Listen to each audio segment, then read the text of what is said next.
Davom etamiz. Shu kunlarda Navruz umumxalq bayrami munosabati bilan viloyatimizning barcha hududlarida bayram tadbirlari bo'lib o'tmoqda. Qiradirlar, bog'lar va maydonlarda xalq sayillari davom etyapti. Mehnat jamoalarida hamda ta'lim muassasalarida bu bayram sumalak sayillari ko'rinishida qadriyatlaring boqiy bo'lsin Navruz shiori ostida tashkil etilyapti. Yurtimizga ko'klam kelib, yangi kun, yangi mavsum, yangi hayot nafasi boshlanmoqda. Tabiat uyg'onishi bilan zimiston kechalaridan zerikkan ko'ngillar yasharib yayramoqda. Ko'chalar, istirohat bog'lari bamisoli ulkan va muhtasham saylgohga aylandi. Jumladan Paxtakor tumanida ham bu bayram o'zgacha ko'tarinkilik bilan boshlandi. Erta tongdan Navruz bo'lib o'tadigan maydonda el yurtimiz sayl tomoshalar o'tkazib, Navruzni shod va xurramlik bilan kutib oldi. Bugungi kunda mana shu muhtaram yurtboshimizning inson qadrini ulug'lash, uning ijtimoiy muhitini hamda yurtimizdagi milliylikni, qadriyatlarni mustahkamlash borasida amalga oshirayotgan ishlarni yanada biz yoshlarimizni mana shu ishlarni amalga oshirishda yordam beradi degan umiddaman. Ushbu bayram bilan barcha yoshlarimizni, qolaversa, mana shu butun xalqimizdan milliy qadriyatlarimiz, milliy an'analarimiz bo'lgan eng ulug', eng aziz bayramimiz bilan chin dildan muborakbod etaman. Hamisha mana shunday bayramlarimiz, ulug' kunlarimiz, yaxshi kunlarimizda elimiz va yurtimiz bilan birgalikda inshollash hammamizga nasib ro'z aylasin.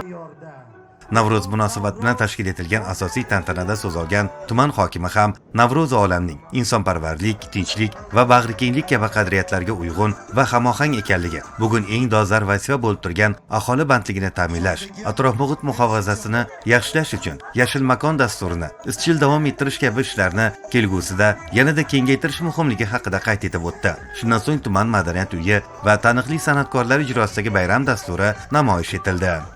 Bu yil tumanimizda ham katta islohotlar amalga oshirilyapti. Birgina ta'lim tizimidagi o'zgarishlarni aytadigan bo'lsak, ikkita hududimizdagi koeffitsiyenti yuqori bo'lgan maktabimizga qo'shimcha yangidan zamon talablariga mos bino qad rostlab turibdi. Qolaversa, ikkita hududimizda maktabgacha ta'lim tashkiloti yo'q, hududimizda davlat maktabgacha ta'lim tashkiloti qad rostlab 400 nafar o'quvchilarimiz qabul qilindi.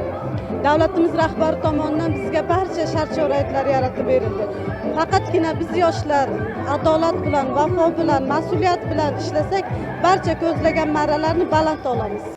Navro'zi olam falsafasi bizning orzu intilishlarimiz, amaliy ishlarimiz bilan uzviy bog'lanib ketganini bugun har qadamda yaqqol ko'rish mumkin. Qadriyatlaring boqiy bo'lsin Navro'z degan ezgu g'oya atrofida birlashgan xalqimizning oliyjanob mehnati bilan mamlakatimizda yangi zamonaviy korxonalar, shinam uy-joylar, ijtimoiy va madaniy obyektlar, yo'l va ko'priklar, bog' va xiyobonlar barpo etilmoqda. Yurtimiz qiyofasi kundan kunga obod va go'zal bo'lib boryapti. Bu Navruz munosabati bilan tashkil etilgan ko'rgazmalarda, tayyorlangan badiiy dasturlarda namoyon bo'lib turdi. Ayniqsa bu yilgi Navruz bayrami fazilatli Ramazon oyida bo'lib o'tayotgani uning fayz va tarovatini yanada ziyoda qildi deyish mumkin. Tantanalar istirohat bog'idan saylgohlarga, mahallalarga ko'chdi. Bir so'z bilan aytganda Navruz paxtakorliklar qalbiga olam quvonch baxsh etdi.